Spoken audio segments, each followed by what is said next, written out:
Salinas, el jefe de jefes, nos quiere ganar.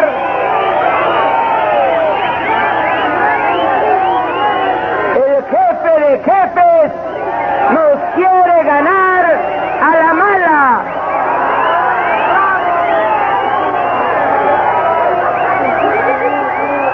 Cedillo nos quiere ganar a la mala. El PRIAN nos quiere ganar a la mala. Pero a pesar de ellos, que se oiga bien y que se escuche lejos, vamos a triunfar el 2 de julio en las urnas electorales.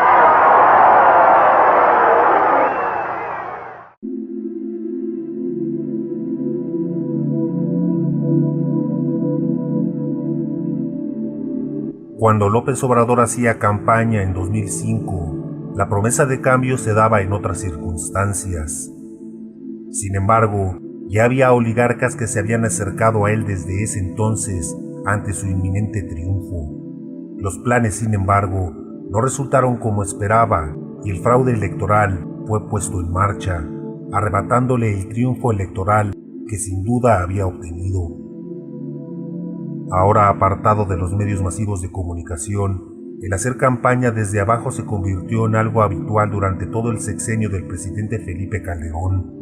Y así llegaba el 2012, con un López Obrador resurgido, listo para entrar en campaña y obtener el triunfo. Pero los planes eran otros. Televisa ahora quería imponer a su candidato en la presidencia y había encontrado en Enrique Peña Nieto su mejor opción.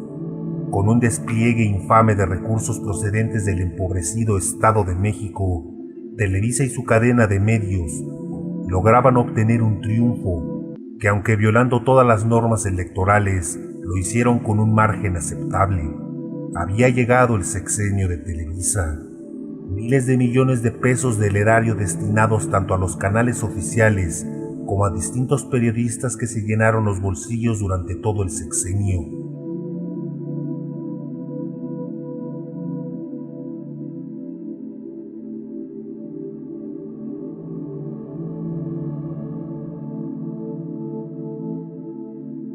Y llegaba el 2018, el tiempo de López Obrador había llegado, con dos candidatos muy débiles, uno inexperto y corrupto, y otro sin carisma y con decisiones dudosas en las dependencias que encabezó. Y se anunciaba la famosa Cuarta Transformación, se prometía un gobierno que ahora sí haría lo que los otros no hicieron, el transformar a México y a sus instituciones. Sin embargo, el ahora presidente de México no puso en los puestos clave de su gobierno a aquellos que lucharon con él durante muchos años, que encabezaron los mítines de apoyo, cuando todos los demás medios se les cerraron, los que incluso pusieron de su propio dinero para ayudar al movimiento, no tuvieron cabida en el nuevo gobierno. Incluso aquellos incipientes youtubers que apoyaron en las movilizaciones sin recibir nada a cambio, fueron apartados de las preferencias del ahora nuevo gobierno, como TV del Bote, Rafael Parra, El Santuario o Radio AMLO, por poner algunos ejemplos. Y se le dio cabida a aquellos medios que antes se les cerraron, como Televisa, TV Azteca, Imagen o Milenio.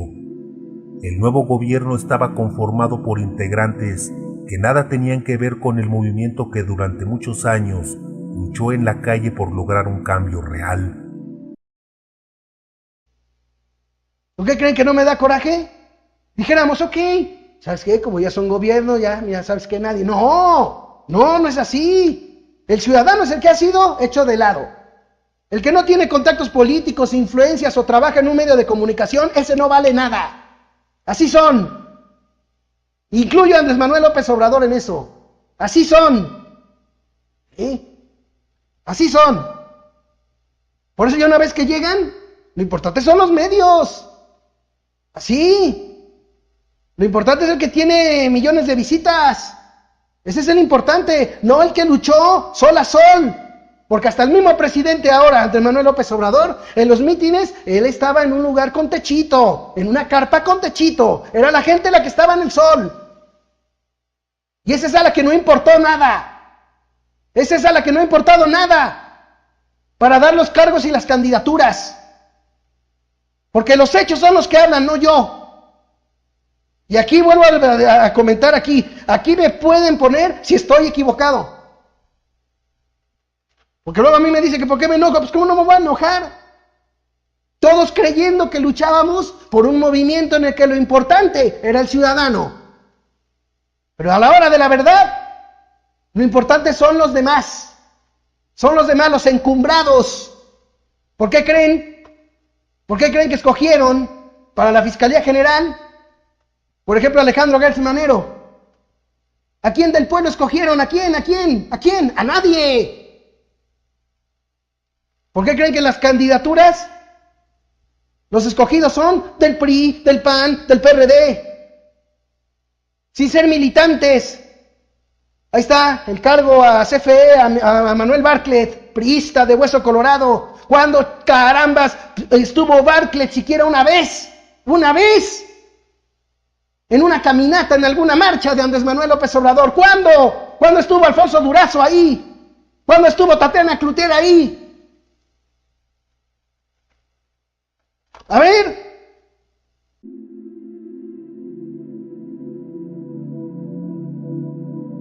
La otrora llamada mafia del poder, los que no tienen llenadera, los delincuentes de cuello blanco, que habían saqueado por medio de sus empleados los políticos las riquezas del país, ahora eran llamados empresarios con dimensión social. El ejemplo más claro es el salinista Carlos Slim, que se había hecho dueño de empresas que le pertenecían al Estado a precios de remate. Por ejemplo, Telmex, donde el mismo gobierno le prestó el dinero para adquirir a la empresa y con las ganancias de un solo año pudo pagar el préstamo. Ahora la oligarquía, que ya se había frotado las manos con el negocio del grupo Atlacomulco, con un nuevo aeropuerto en Texcoco, les era arrebatado el jugoso contrato, no sin antes haberlos indemnizado y puesto en otros proyectos del nuevo gobierno. López Obrador ponía en práctica la socialdemocracia, que busca mantener a salvo los intereses del capital y mantener a raya la protesta social mediante programas sociales. Un gobierno que trata de quedar bien con los dos sectores, el del gran capital y el de la clase trabajadora, aunque sus decisiones siempre benefician a los primeros. El poder en manos de un hombre, no del pueblo, sino de la oligarquía.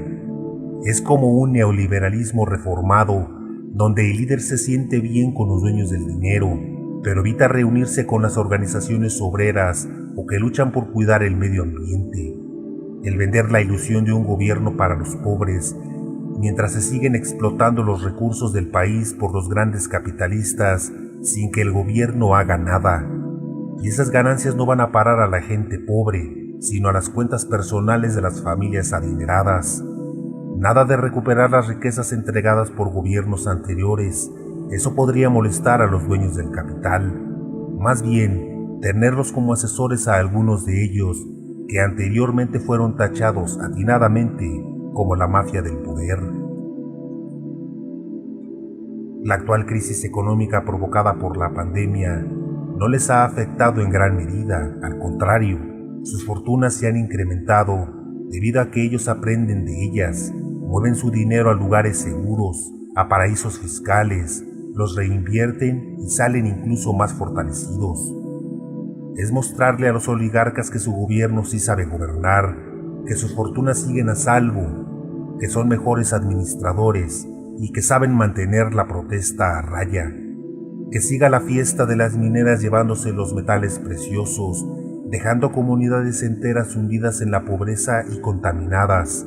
Que siga la reforma energética, que siga impune el Fobaproa, que hipotecó el futuro de México por 100 años, que siga la banca teniendo ganancias que en otros países son imposibles, que siga el sistema económico vigente que solo ha provocado más miseria y violencia.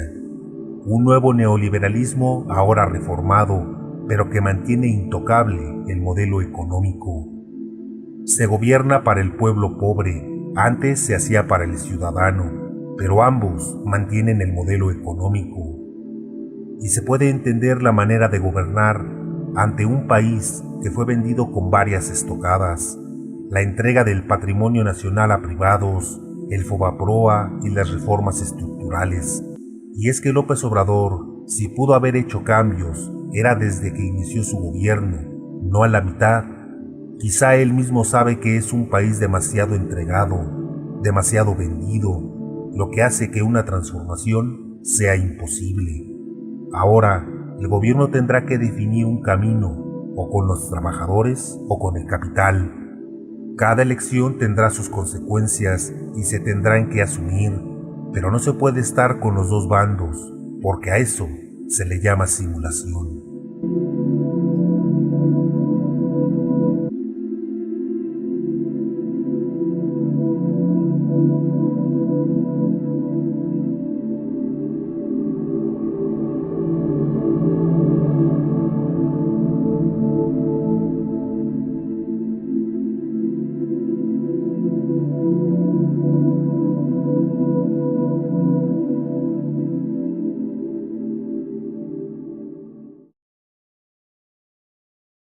Este libro explica, como aquí se ha dicho, cómo una minoría rapaz ha saqueado impunemente a México y cómo al mismo tiempo mantiene secuestrada a todas las instituciones constitucionales. Desde mi punto de vista, este grupo es responsable del empobrecimiento del pueblo y ha originado la descomposición social que ahora se expresa con el estallido de resentimiento, de odio, de inseguridad, de violencia que nos preocupa y afecta a todos. En el libro se pone al descubierto a los que realmente mandan en el país, porque esto es importante. Resulta que se han dedicado a saquear, que son los responsables de la tragedia nacional, y ni siquiera pierden su respetabilidad. Se le echa la culpa, como se dice en el libro, a otros. Se dice, por ejemplo, que lo que está pasando es por el destino, por la mala suerte. Otros le echan la culpa a los políticos, a los partidos políticos, que desde luego tienen culpa, pero no son los principales responsables. Ellos son solo empleados, achichincles de los potentados, de los que realmente mandan en el país.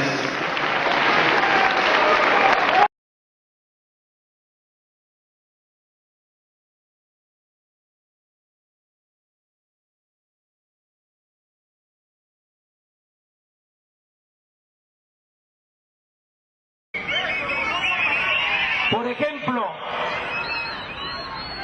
desde aquí, desde Televisa, los potentados de México ejercen su dominio sobre la sociedad. Aquí hay más poder que en Los Pinos o que en el Congreso de la Unión,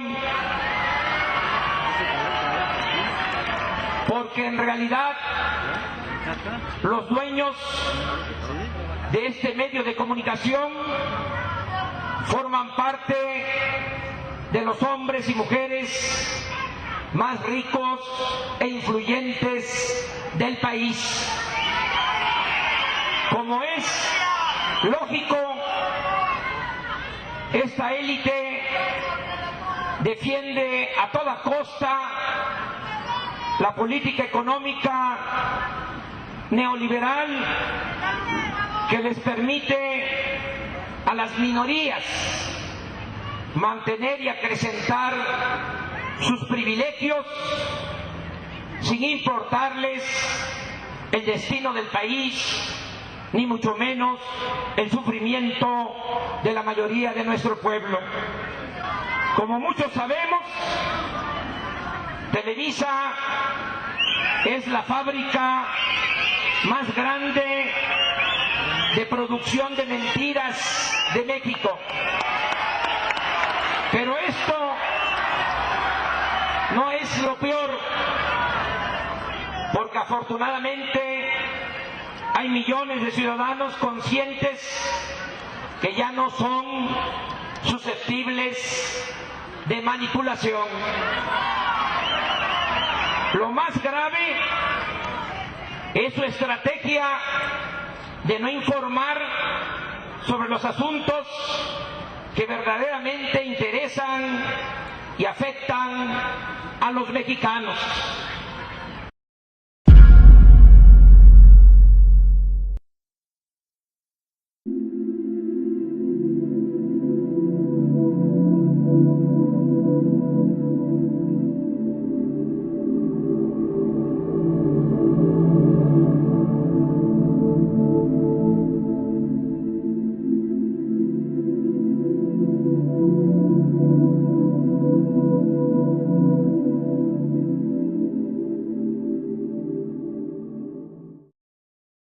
El título se refiere a un retorno de México a algo que nunca dejamos, pero estábamos yéndonos camino quizá a superarlo algún día, y es el hecho del México de los pocos. Lo que hace referencia el título y el centro de este libro es al hecho de que hay un grupo muy pequeño, una oligarquía, que siempre ha estado entre nosotros, pero ahora tiene un poder relativamente mayor que antes.